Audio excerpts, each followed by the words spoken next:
Thank you.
Welcome to another quintessential podcast. Thank you for joining me. My name is Renee Barron, your host.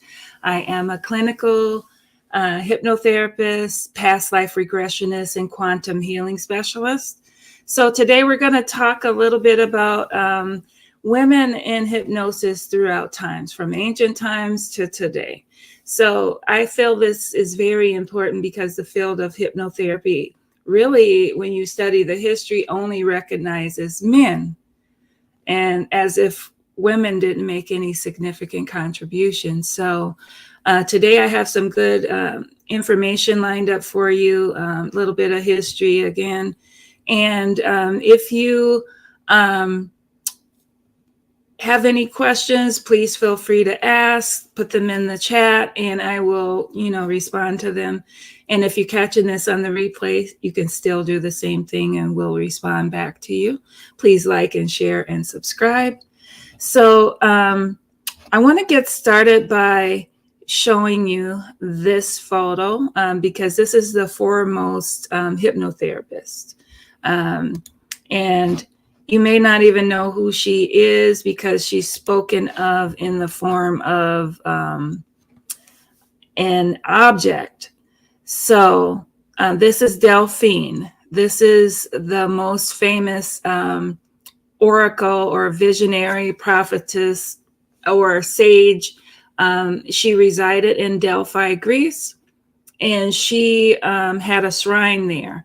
And she had her oracle, now she was said to be a goddess incarnate. She had also a serpent, what they call a serpent son, which his name was Python, and they called him a serpent, and he was her consort. He was protecting the shrine, or the shrine there. And Delphine was also known as a moon goddess, or the goddess of the sea, the primordial mother. Delphine also had daughters who were priestesses called Pythonesses. So Delphine had that visual shrine built there. You don't see it in the image, but she did build a shrine there on the Greek mainland, which was ruled over by her son again. this priestess,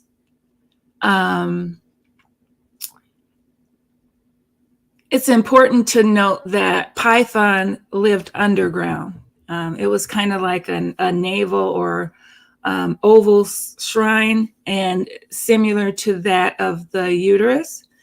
And so it had this beehive type shape, and with its roots indigenous to the roots of Africa. So in West Africa, you would call this a ghost house or a masabo. Now, we know from a lot of things from Dolores Cannon and other authors, even prior to her, that had channeled information either through psychic mediums or hypnosis or hypnotherapy or whatever you want to call it, or regression therapy, that there were gods at certain times in ancient times that lived on the earth to help humankind, right? It's important to note that they did live on this earth. And as I go into the history of Delphine, I want you to keep this in mind, because when you study this ancient, I call it history, but of course, the universities call it mythology. And so when you look into the so-called mythology or Greek or legends, you will see after the colonization of Africa as a whole, they had original historians that would go there and gather information. And the books that I'm getting this information from is one of the first female individuals that went there, and she wrote about the different goddesses and how it related to women. So Delphine is also known as the Oracle Delphi. And that's what that name is. Delphi is really from her name. As legend, or whatever they call myth, the god Apollo murdered this goddess. Now, let's think about murdered, this goddess. A goddess cannot be murdered, right? Because she's spirit, and energy can't be destroyed. So it seems that this would indicate that she had a physical life in this earth. And I can only ascribe that to the time when the gods and the goddesses lived on the earth to help mankind. So when you, the way history is told of her or portrayed in hypnosis history, she is like an object and not having any type of human qualities. So this didn't sit right with me, because she was a living being. Maybe she was goddess incarnate, but she nevertheless was a living being and not an object. So when you look at Delphine, she created this ocular shrine resembling the womb that was underground. It was located in Greece. Her son ruled over it. And even though she was in Greece, keep in mind, this was an African goddess. Now, her son was called a serpent, which I don't like the way they call him a serpent either, because he was a god. And I can only think about the African locks, similar to Medusa, where they resemble snakes, or the African mermaids with what they call snake-like hair, So anyways, this priestess, Delphine, did rule over Mother Earth, or Gaia, and she was known as the Earth or Death Mother. So in the region of Malta, which is now called Delphi, Greece, it was named after her, this goddess. And so it's less about Greek culture than we think, and more about the African roots and traditions. Now, the word Delphi also comes from the ancient word Delphis, which means womb. So it's fitting for this name for her to be the mother of civilization. The African woman is the mother of civilization, and she was representing the mother of the earth. And so Legend has it that Apollo was not allowed to rule over Greece until he had slain her son, Python, so that he can become ruler.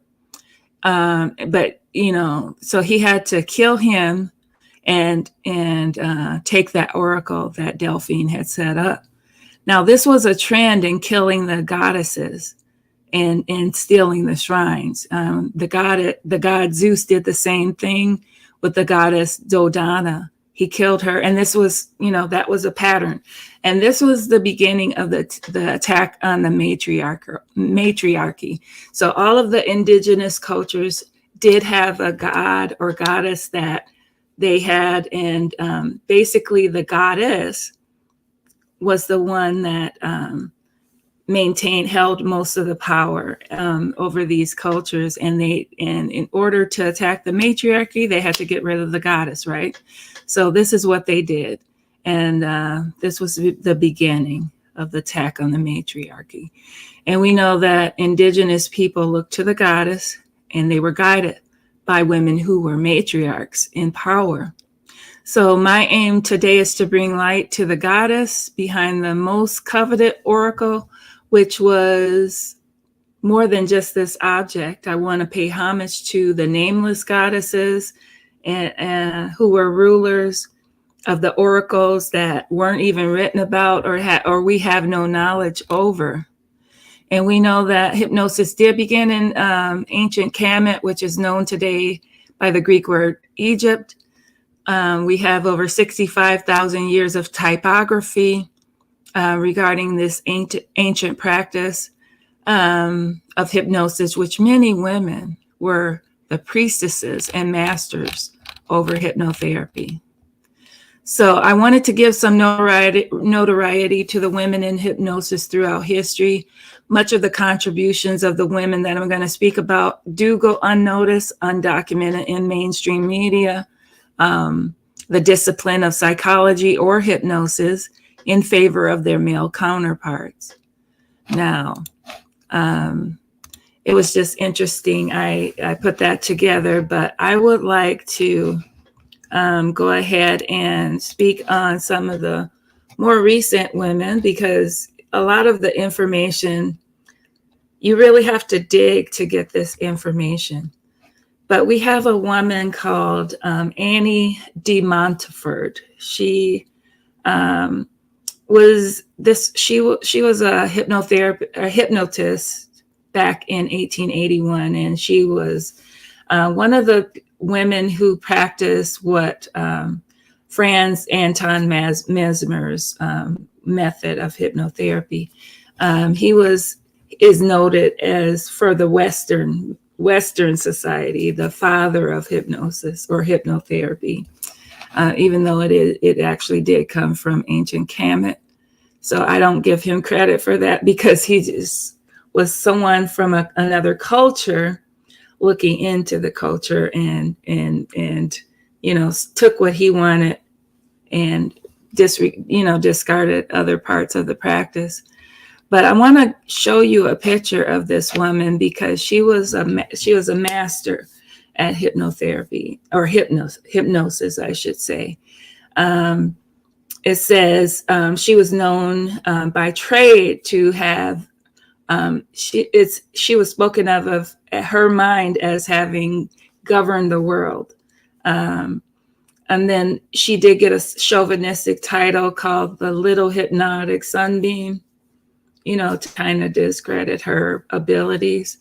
And then she was also called the Psychological Star or the Electrobiologist.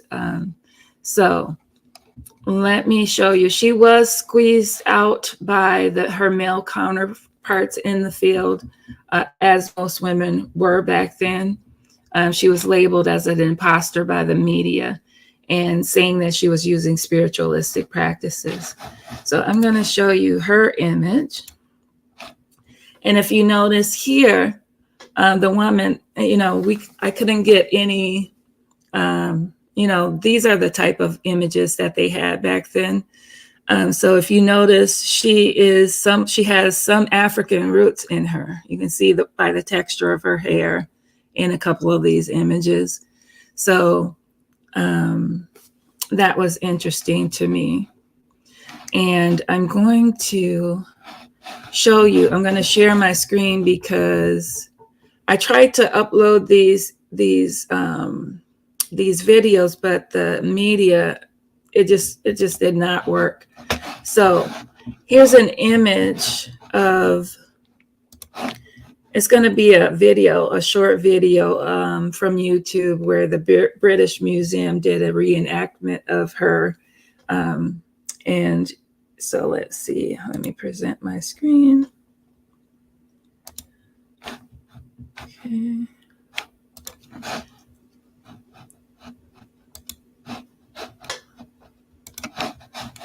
See if you can see that.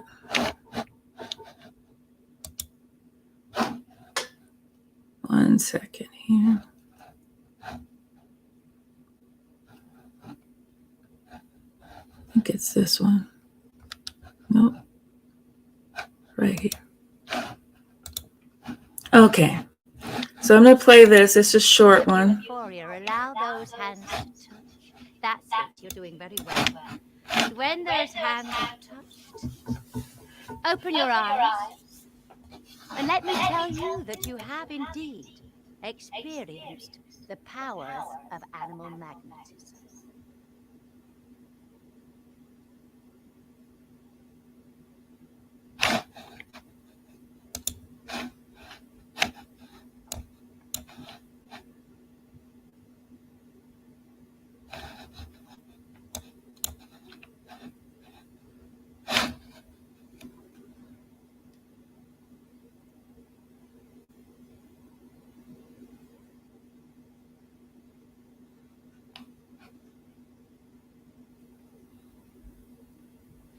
The mind governs the world. My name is Annie de Montfort, and I'd like to thank you all for making up your minds to attend my demonstration and lecture this evening. I can already feel it's going to be a very interesting session. I'd just like to say that all classes of people are welcome. Today, I'm going to introduce to you the science of mesmerism, electrobiology, animal magnetism. Animal magnetism, the deep force, invisible all around us that we all possess. And I shall be calling upon the charming and handsome subjects I see before me to authenticate this science. I will be looking to borrow subjects that are open to the delights of their imagination. I will not ask anyone to do anything they do not wish to do. I'd like to begin with a group demonstration. I'd like to feel the animal magnetism that we have in this room. Let's thicken the space. Take a deep breath in and a deep breath out. Wonderful, you are all wonderful. Deep breath in and a deep breath out. And I want you to feel a rhythm in your hands. Feel that rhythm. You're doing very well. Very good. After 3, I'd like you to clap your hands together and rub. 1, 2, 3. And rub those hands together. Feel the heat. Feel a burning sensation. The hands are getting hot now. It's as if they are on fire. Your hands are embers. Clasp your hands together like a good Catholic. Cross your thumbs. Fingers upright. I'd like you to focus on the space between those 2 fingers. And it's as if there is a magnet on the tips of those fingers pulling them together. Don't fight it. Don't fight it. Allow those fingers to come together. That's it. You're doing wonderful. A wonderful, wonderful job. And drop your hands, ladies and gentlemen. You have first experienced the animal magnetism in this room. I thank you. And now, moving on, I'd like you to mirror me. Put your hands out in front of you like this, about 6 inches apart. I want you to focus on the gap between your 2 hands. Visualize their gap. I'm going to come over to you now. When I click my fingers, I want you to close your eyes. I want you to visualize the gap between those two hands. It's as if a large magnet is applied to both hands, a large school red magnet. And I want you to feel the force as they drag your hands together. Don't fight it. The greater the force you feel, the greater the magnetic field that is being summoned up through your body. That's it. And as you feel your hands being pulled closer and closer together, don't fight it. You will feel a sense of achievement, of euphoria. Allow those hands to touch. That's it. You're doing very well. And when those hands have touched, open your eyes and let me tell you that you have indeed experienced the powers of animal magnetism.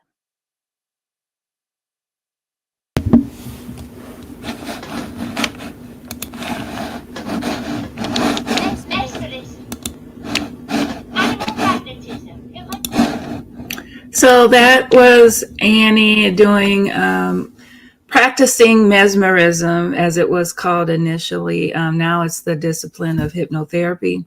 Franz Anton Mesmer was a man outside of the culture, looking in, thinking that hypnosis had some sort of animal magnetism, which in fact the people that were practicing hypnosis were priestesses, and they had other gifts, such as working with energy. So he may have felt their energy, or he may have, they can affect the energy of the room or space around them.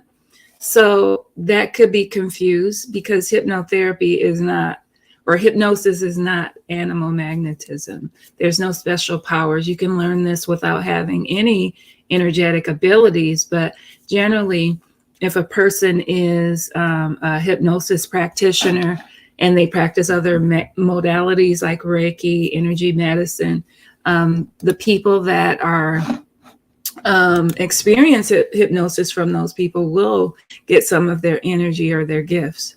So that was Annie. And as you can see, the woman that was acting looked a little bit different, but she did have biracial heritage, just so you know. And then we have another well-known woman hypnotist, which was Florence Scovel Shinn. She was from the periods of 1871 to 1940. She was a well-known author and illustrator. She was identified as teaching metaphysics rather than hypnosis. And that seemed to have been a common trend with women hypnotists who were very good at what they did. So they had to do other things like writing books or creating some other way to make a living with the skills that they had. So her books were The Game of Life, How to Play It, Your Word is Your Wand, The Secret Door to Success, and The Power of the Spoken Word. Now I'm gonna also share my screen again, because there is a video I'd like to share. And when you form affirmations, like I use affirmations with my clients for certain things, like when they're in hypnosis, because it's even that much more powerful. And so if you can go to YouTube, and there's a lot of videos with the affirmation. Her books are on audio on YouTube. So you can learn how to form your own affirmations to affect your life more efficiently. So I'm going to share my screen again. And 1 second here.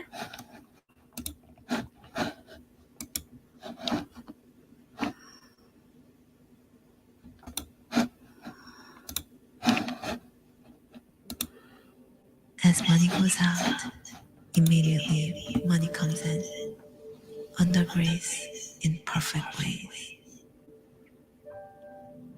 You see your wallet always crammed, jammed with money. $50 bills, $100 bills, exclusive members only credit cards without limits that get paid off every month. You see it bulging with abundance. You feel your bag heavy with money. I am thankful for my millions. They are mine, and I deserve them in every way. I'm happy to see others thrive, as I know I'll get the same and more. I pay my bills fearlessly, as I know that money will be replenished right away. I expect the great things in my life. I expect things to go my way as I wish. I'm always prepared to receive all the good things I expect. Nothing is too good to be true. Nothing is too wonderful to happen.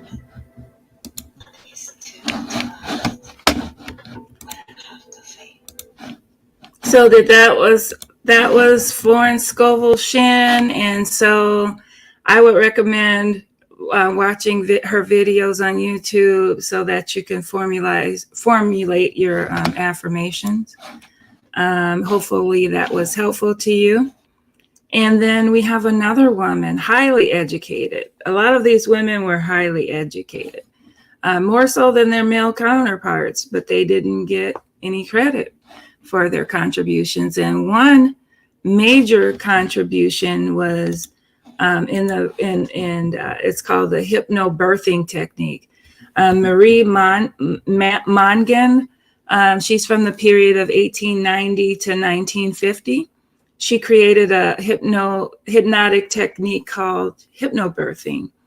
And this hypnobirthing program is actually used today, especially with the doulas and midwives. And it consists of in-person classes, audio recordings for pregnant women and their partners, the breathing exercises, the visualization and music and positive affirmations.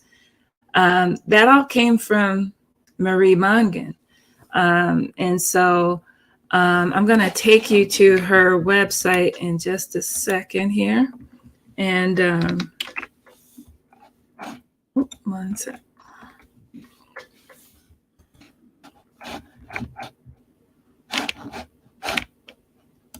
See if I can share my screen again. It's going to be a lot of this because I think it's important that you get to know these women. 1 second here.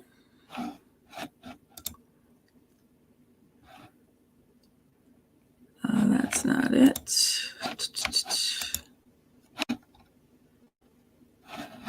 Okay, 1 second. Let me first find my website.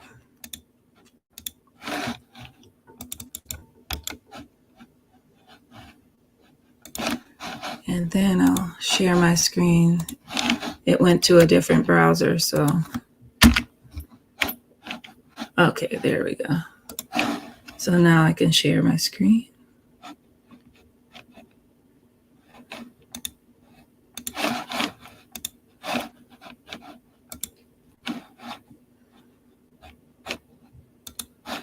There we go. So this is Marie. They called her Mickey. That's Marie Mongan. She founded the Hypnobirthing Institute. As you see, she's a PhD and a master's in hypnotherapy as well. She's from the Villages, Florida, and she even won an award from the Ford Foundation. She had a fellowship with them. And so she was highly educated. And so she deserves to be in the history of hypnosis. When I was learning this in my hypnotherapy college, I didn't learn anything about her at all. I only learned after, I did the research, but I felt like they should have taught us about her. So I'm going to play this quick video. Founder and president of the Hypnobirthing Institute, as well as creator of the Monk Method Hypnobirthing program as well. Thank you so much for being here today. Thank you for inviting me. Absolutely, absolutely.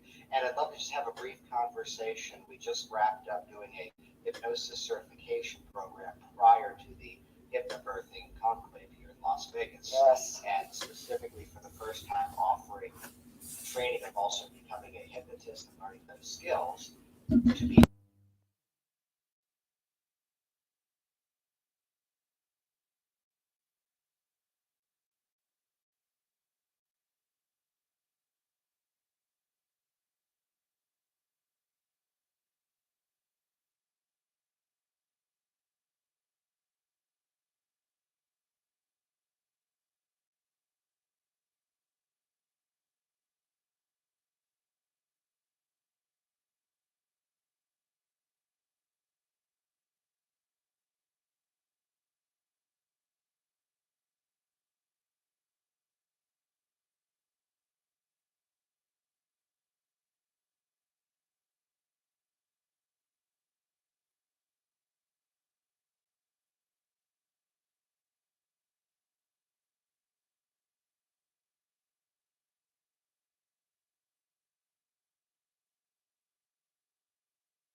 and their skills, and now also include hypnosis certification program prior to the Hypnobirthing Conclave here in Las Vegas. Yes. And specifically for the first time offering the training, also becoming a hypnotist and learning those skills to people who are already practicing as hypnobirthing childbirth educators as well. I'm just curious to ask you, what would you say are some of the benefits of someone who's already working as a hypnobirthing practitioner to expand their skills and now also include hypnosis, hypnotherapy, the process of change work within hypnosis? Well, actually, I'm very excited about the fact that we are offering this to people this year. I've wanted to do this for some time. Hypnobirthing practitioners are very skilled and very adept at teaching birthing. But for every mom and dad who walks through their door, there is more than just getting mom through labor or doing the birthing and pre-birth bonding and everything. All of a sudden, so many other areas come up that they could be of help to. And they unfortunately have to refer out now because their level of expertise in the field just isn't high enough to be doing that. And I really would like them to feel and learn the mind connection. There's more. Birth is not just a physiological process. It is an emotional process. And women, men too, are really very unknowing and very frightened of it. And so I would love to have all the practitioners do a certification that they'd have a better understanding of working with these parents beyond the anatomy and physiology of birth. And it's interesting too, and this becomes a bit of a massive generalization, but as you look at some of the more advanced techniques in hypnosis about resolving whatever sensations may be there, the concept of fear pops up probably more than anything else. Absolutely. Thought this was going to happen and it could have happened. And already inside of it's class number 3, it's 4 that the fear release process appears. And to have the ability to get more specific within that process when it is that person who needs, for lack of a better term, when the mind has a really good reason to hold on to that issue, sometimes more advanced techniques, sometimes a more integrative approach may be beneficial. So to be that person that is also there representing the class, but then when here comes the opportunity to help that person further, to be that kind of, to use the term, that one-stop shop, where the rapport is already there, the trust is already there, and to be that solution and let them know that the change is possible too. Well, yes, absolutely, for fear. But it goes even farther than that, because so many of our parents come in actually afraid that they are going to parent the way their parents. I mean, it goes so far beyond birthing. These are life skills.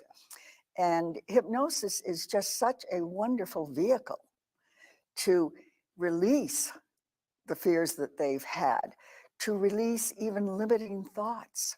It goes beyond fear. It's all kinds of emotions.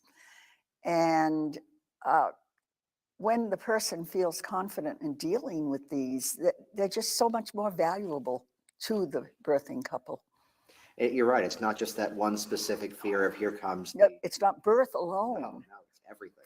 Actually, we do an inventory of what we call limiting thoughts. A lot of the limiting thoughts have nothing to do with actually the birth. It's financial. It's job security and that sort of thing. They're taking on a responsibility that is pretty big. And the whole idea of, oh my gosh, am I capable? And all of these times when people have told them they're not, looming. And so it's just esteem building. It's building a sense of, yes, I can do this. And so, as I say, it goes beyond fear, so far beyond fear. The everyday life skills, stress on the job that could affect the family dynamics. Stress reduction is a big thing. And so that's why I definitely really advocate that they do this. And the theme that I've been putting out there in recent years is that in hypnosis, within any wellness practitioner, the more we're all successful, the more we're all successful. So to spread the awareness by that ability to create those raving fans of the process, not just the ones coming in for the hypnobirthing educational program, but then also here are the people who can then be also cycling through their offices, their homes, wherever they practice. And here's the one that quit smoking, perhaps through hypnosis at this person's office now, and they're also then being educated. It's amazing how still in our modern day and age, as much of the information is out there, people just don't know this exists. And the more we can do to spread that awareness, the more we're out there working successfully. It's just telling that story over and over of what the real benefits of this process become. Another factor is the cascading events. For instance, someone comes to you for smoking cessation.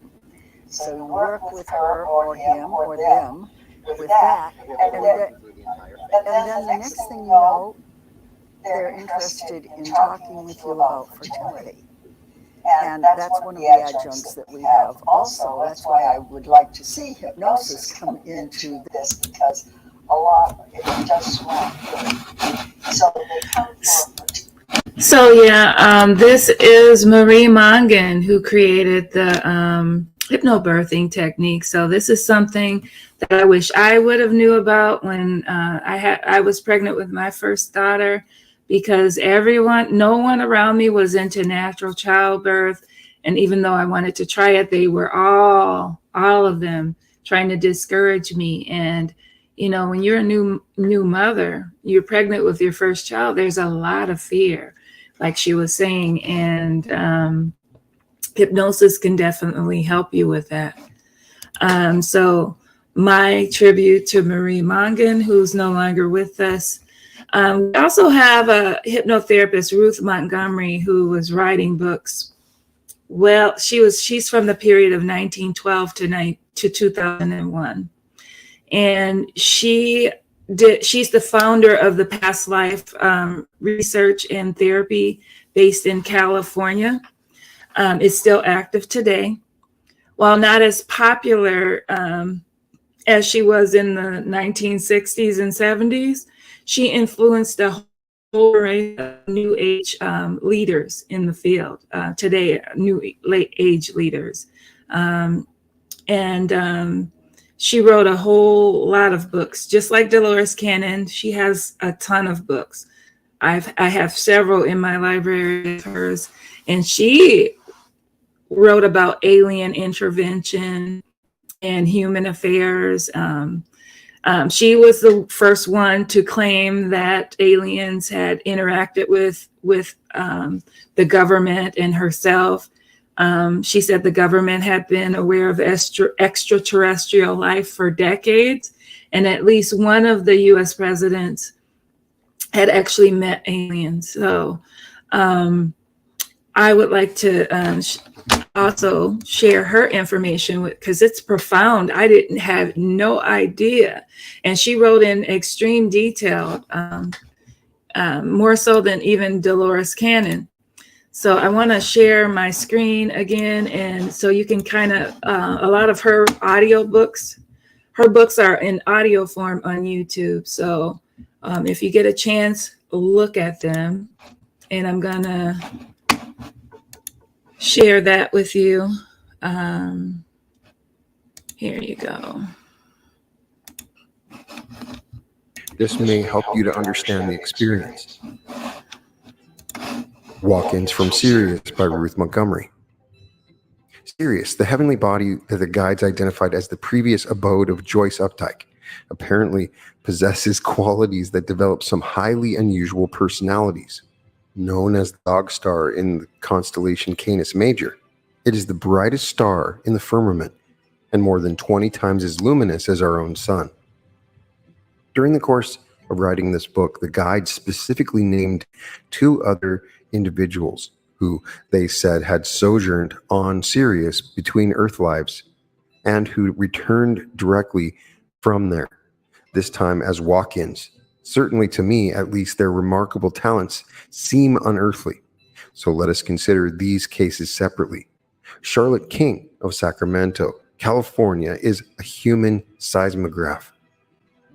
Far more accurately than any of the advanced scientific devices, she is able to detect impending earthquakes and volcanic eruptions, specify the time of the disaster, and pinpoint the locale. She can also, while blindfolded, correctly ascertain faults in the Earth's crust so that precautions may be taken.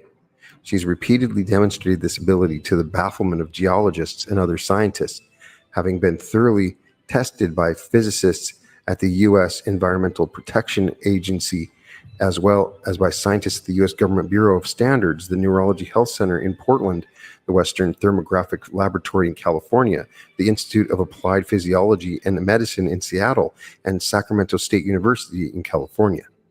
Charlotte has predicted the exact dates and time of all the recent eruptions of Mount St. Helens, besides some 300 California earthquakes since 1979.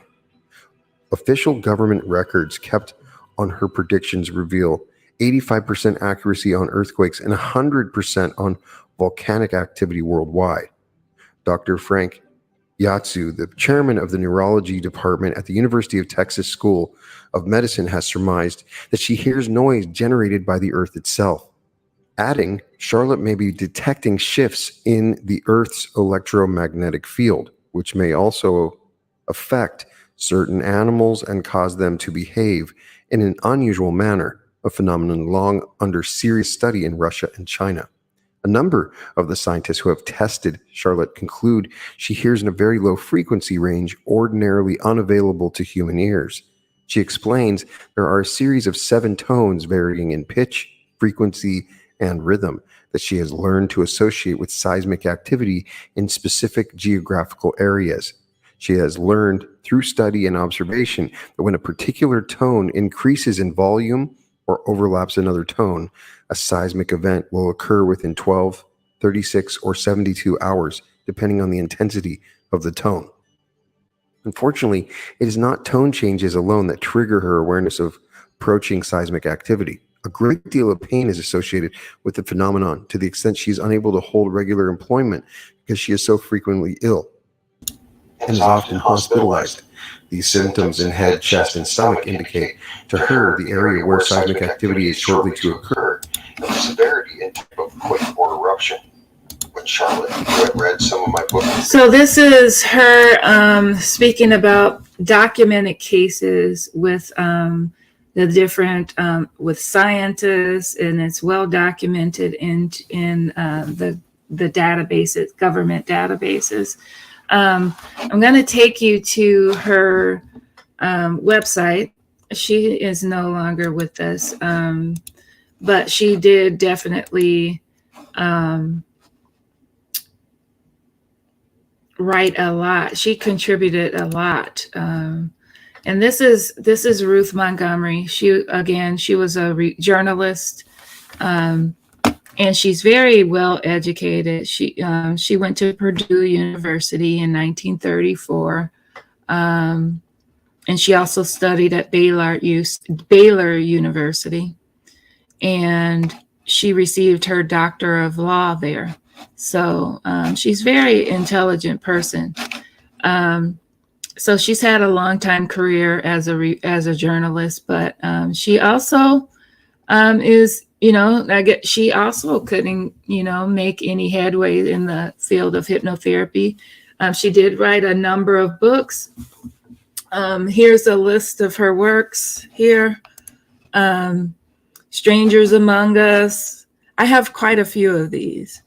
So she wrote a lot of things just like Dolores Cannon did. And so it would be interesting, like the book that we were reviewing on YouTube.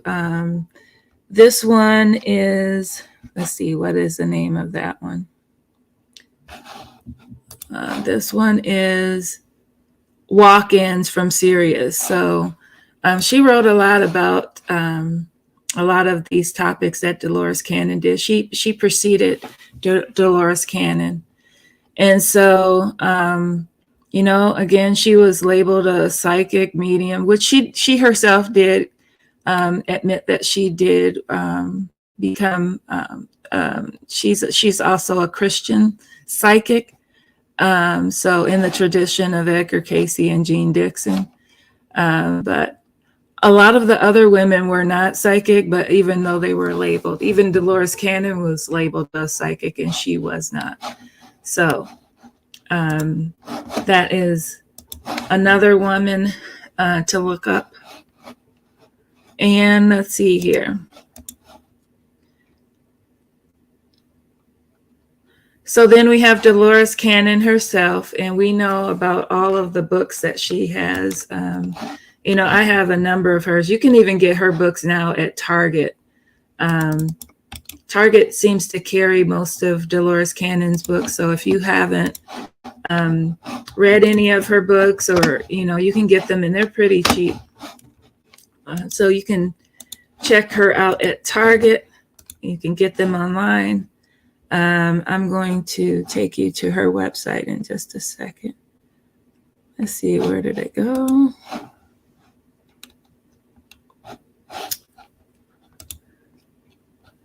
Oh, I didn't put it on there yet. 1 second. So part of the reason Dolores Cannon is so well known still today is that her daughters really work at keeping her books alive and republishing them. So if you don't know about Dolores Cannon, you might want to check out some of her books. These are the books she wrote in order. 5 Lives Remembered. She has a long journey from just being a housewife and mother and becoming a hypnotherapist. So she has quite a few books herself. So you might want to check her out. I didn't want to leave her out in the mix because she is very well known today, and you can learn her quantum healing technique. You can learn her technique, but I think she initially wrote the technique for hypnotherapists to learn the technique. There's a lot of people who take her technique that aren't hypnotherapists, but I really believe you should learn how to do it. And then we also have this other hypnotherapist. She was, her name is Pat Collins. She also had a fantastic gift, and she couldn't break into the field of hypnotherapy either, so she created her own path. She made a way out of no way. So she was from the period of 1935 to 1997. She's known as the hypnotist, and she's known for her stage performances. And so what happened with her in the early 60s, she opened her own nightclub because that's what she had to do to use her gifts or her skills as a hypnotherapist.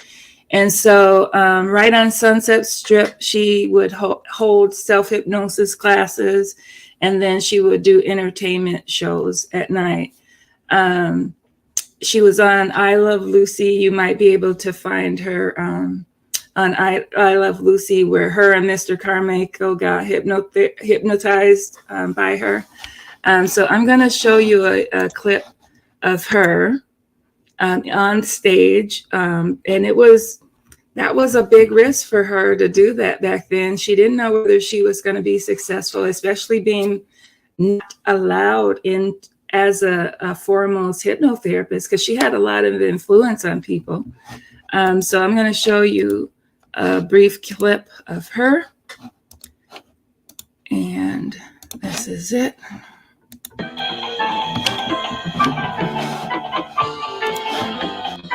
They, of course, belong to Miss Pat Collins, the hypnotist.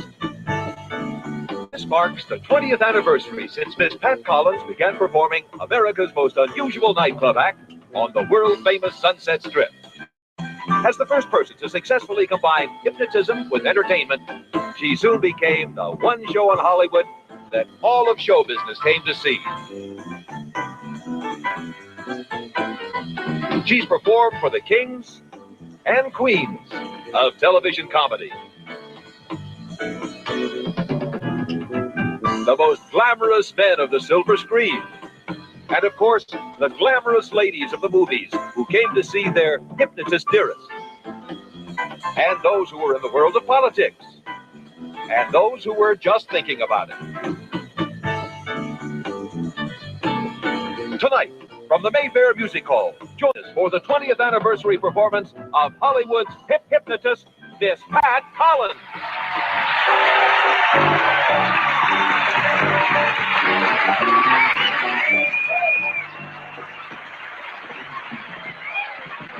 All right.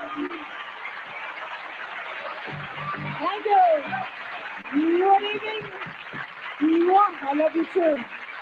Thank you very much. Thank you very much. I love the applause. I have a suggestion going. The more applause, the bigger my boobs get. Now, okay, so a lot of applause. Right. Well, oh, good. That one will get bigger. For those of you not seen the show, what we're going to do in a few moments is invite about 5 or 6 of you to come up on the stage. I know a lot of you want to try it. And those of you that do come up, you must remember that I am not going to hypnotize you. That's the truth. You are going to hypnotize yourself by taking my suggestions. I just say the proper words in the proper place at the proper time. And if you're willing, you'll go under, you relax physically or mentally, but you're not unconscious. It's that same sleep you go into just before the regular sleep at night. It's kind of like nature's way of saying hi, but legal, okay? But you are going to be aware of what you're doing. It's just getting rid of inhibitions and having fun. And those of you who want to be in the show, you're more than welcome to. Come on up, get in bed, we'll start the show. Let's go, you. Oh my God. Stepped out of a dream. All right. You are too wonderful. All right, to be what it seems. Well, that was fast. All right. If there are some of you in the audience who didn't make it up here, sometimes I get my best people from the audience. I'll invite the audience to go under, because a lot of people come to see my shows just to go under in the audience for 5 minutes. That's about an hour's rest. And it's a beautiful feeling. So if you want to try it in the audience, take advantage of this, gang. It's free. All right. Well, here's what you do. Settle back in your seat. This is for the audience. Those you want to try it. Now you got to get your feet flat on the floor. Just totally relax your body. Just get real loose and heavy. All right. The rest of you stay settle back in your seat, feet flat on the floor, hands are left. Keep your hands open. Don't fold them. Due to television regulations, the sound portion of Pat Collins' induction to these 6 people will not be heard, so as to ensure that none of you in the viewing audience will in any way have the possibility of being hypnotized by Miss Collins, who tonight is celebrating her 20th anniversary of performing here in Los Angeles and in Las Vegas and around the country. And during those years, over 22,000 people have come up on her stage to be hypnotized. And in all those times, every single performance has been different, because no two people react the same while under hypnosis. While watching this program tonight, it may at times be hard for you to believe that the people on the stage are really under because of their knowledge of what's going on. But midway through each performance, including tonight's, Pat does something that proves conclusively that they are. No one has ever left her show not believing that the people on the stage were really hypnotized. And now back to Miss Collins. Left arm stiff and rigid as a steel bar. Your arm is now stuck high in the air. Left arm is now stuck high in the air, and you cannot lower your arm. You cannot lower your arm, physically impossible. Physically impossible to lower your arm. Try and put it down, but you cannot. Try and lower your arm, but you cannot get it down. Now you realize that you are hypnotized. That's all there is to it. Every muscle in your body is totally relaxed for your left arm. You're totally aware of everything that's going on. You're letting yourself go into a deeper and deeper sleep. Enjoy this wonderful deep sleep. All right. Look at all of the people that are under. We could have a gangbang. All right, when I count to three, now this is for the audience only, not the stage. All of you in the audience, when I count to three, you must wake up and enjoy the show. On the count of three, if you're under in the audience, wake up and enjoy the show. Those of you on the stage, when I count to three, relax your left arm and go deeper sleep. 1, 2, and 3. Sleep way down, deep sleep. Those of you on stage, you're the people who can use the show. Throughout the rest of the show, sound of my voice, touch of my hand. Music sends you deeper sleep. All inhibitions are gone. You're not embarrassed. You have a marvelous time of suggestion. Here, sleep this way, sweetheart. It's more fun. She's a nice lady. All right, all of you just go deeper sleep. Enjoy this wonderful deep sleep. All right, I tell you, I spend the first 5 minutes of all of my shows doing exactly the same thing, but it's always different because the people are different. What I'm going to do is give what I call reflex suggestions. That means I'm going to suggest they're going to react with reflexes. I do it for a reason that's funny. See, I have to see who's slow and who's fast, who's shy, who's an extrovert, who's doing an X commercial. And it's just my way of analyzing it. Also, if you're with these people, aren't I strange? You don't know I was so strange, did you? So that is Pat Collins, ladies and gentlemen. And North Black said, I remember that episode of I Love Lucy. Yeah, it was so funny. So what happens, you notice the people in the audience were hypnotized. There are a couple different classes of people. Some people are somnambulists. So those people are like walking. They're in hypnosis. They could go into hypnosis very easily. Those are usually people who are like psychic mediums. And then we have what is called the emotional suggestible people. They're a little bit more difficult to go into hypnosis.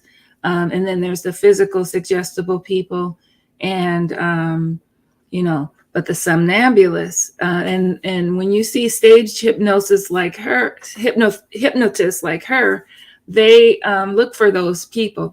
We can spot who's a somnambulist.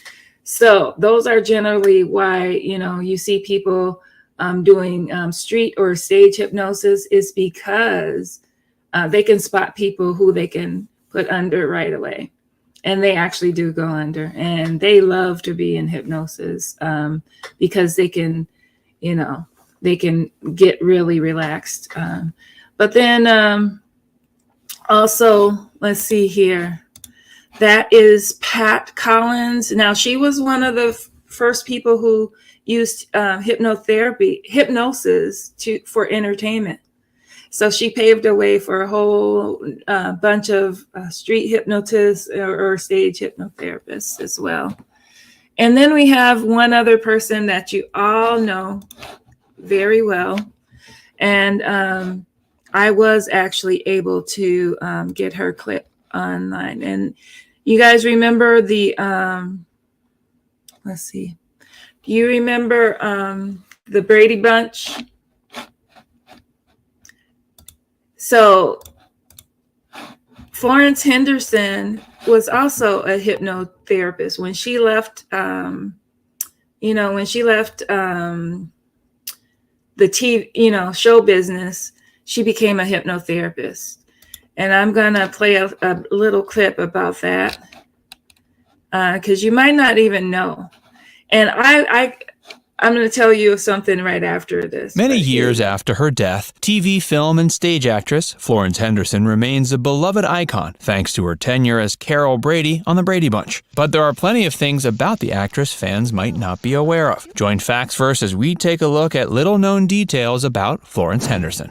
She made a star-studded TV debut. While the role of Carol Brady may be the one Florence Henderson is best known for, she'd been working in the entertainment industry for many years before taking on the part. In fact, she caught her break alongside some pretty big names in a 1954 television special. The special was called General Foods' 25th Anniversary Show, a salute to Rodgers and Hammerstein. Florence got the gig by performing in a touring production of the Rodgers and Hammerstein musical, Oklahoma. Some of the big names she appeared alongside include Ed Sullivan, Groucho Marx, and Jack Benny. After her appearance in the special, Florence went on to make many other notable TV appearances before finally taking on the iconic role of Carol Brady in 1969. She had a history with NBC's Today. In 1959, Florence began appearing as a Today girl on NBC's Today. She contributed pieces to the program relating to fashion and general living before leaving in 1960. Decades later, Florence returned for a new iteration of the program later today. Though the new iteration proved unsuccessful, it wasn't because of Florence.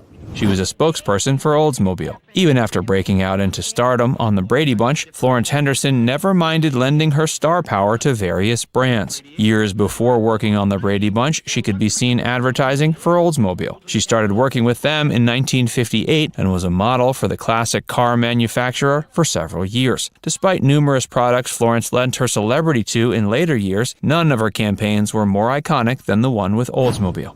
She was the first female host of The Tonight Show. In 1962, Florence made history by becoming the first woman to ever host The Tonight Show. The opportunity arose when former host Jack Paar left the show and executives were looking for a permanent replacement. Florence served as a temporary guest host for a period of time before executives eventually decided on the legendary Johnny Carson to become Jack's successor. When they needed a temporary host to fill in for Jack, the executives thought of Florence because she had been a recurring guest on the show during Jack's hosting years. The audience already loved her, and she proved a perfect fit. She was best friends with the Partridge Family's Shirley Jones. A year after The Brady Bunch premiered, another picture-perfect television mother appeared in the form of Shirley Jones's character on The Partridge Family. Little did audiences know that Shirley had actually been offered the role of Carol Brady, but decided not to take it. Florence and Shirley were best friends, and Florence was grateful for the opportunity to step in once her friend turned down the part. The two had previously competed for the film role in the 1955 film adaptation of Oklahoma. Shirley Jones ended up winning the part in the film, much to her friend's chagrin. She missed out on filming the first episodes of The Brady Bunch due to a film commitment. Once Shirley Jones turned down the role, Florence ended up being cast on The Brady Bunch late in the game. By the time she was cast, she wasn't able to make it for the first several episodes of production due to the fact that she was busy filming a movie in Scandinavia. The movie was Song of Norway, and Florence wasn't featured in the first 6 episodes of The Brady Bunch because of it. Once she was finally able to show up, she had to wear a wig due to the fact her hair wasn't yet right for the part. Hey, if you're enjoying this video so far, be sure to give it a like and subscribe to Facts First for more. And stick around for more facts about Florence Henderson.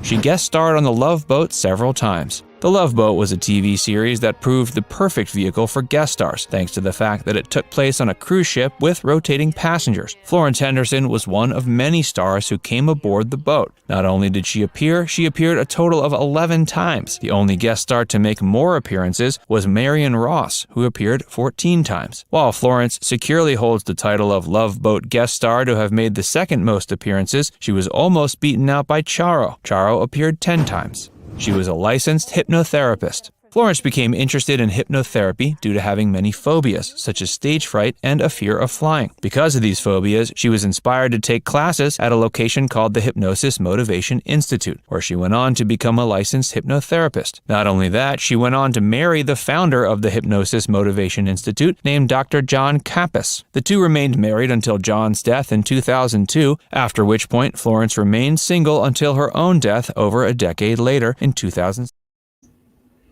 So yeah, I had to play her. I thought I had it at the right spot where, you know, you could see she married the founder of the school that I attended. It's the first school, accredited school of hypnotherapy in the United States, and the first global school internationally to teach hypnotherapy. It's it's not one of those fly-by-night schools where you learn how to hypnotize people in a month. It's definitely an intensive training.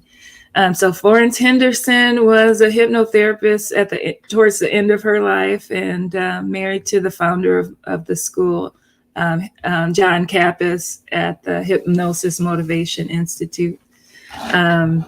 So that is some history about the women in hypnosis.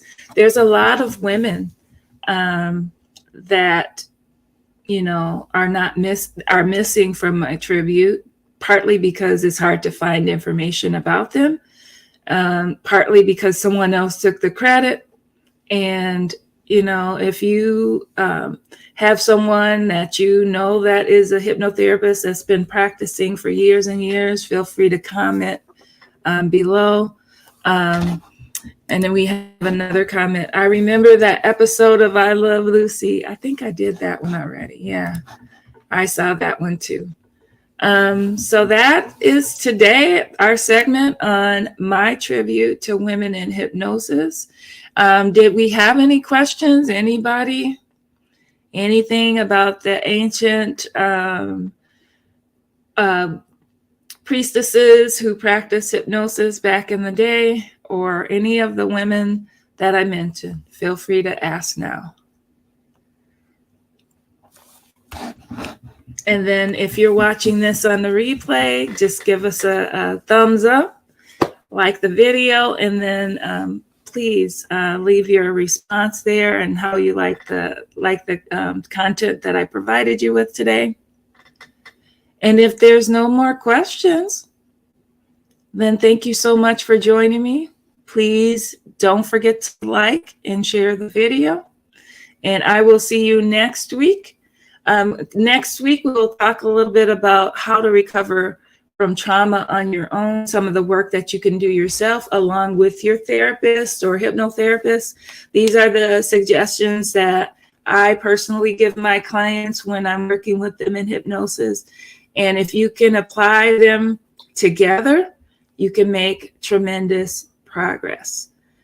So next week, we'll talk a little bit about things you can do to recover from the ancestral trauma that we talked about last week. Was that last week or the week before? With when we were dealing with epigenetics and trauma and how it relates to ancestral trauma on top of the trauma that we may have experienced in this lifetime or other lifetimes. So thank you so much for joining us. We will see you next week at 4 o'clock Sunday.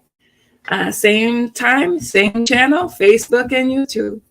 See you later, guys. Bye.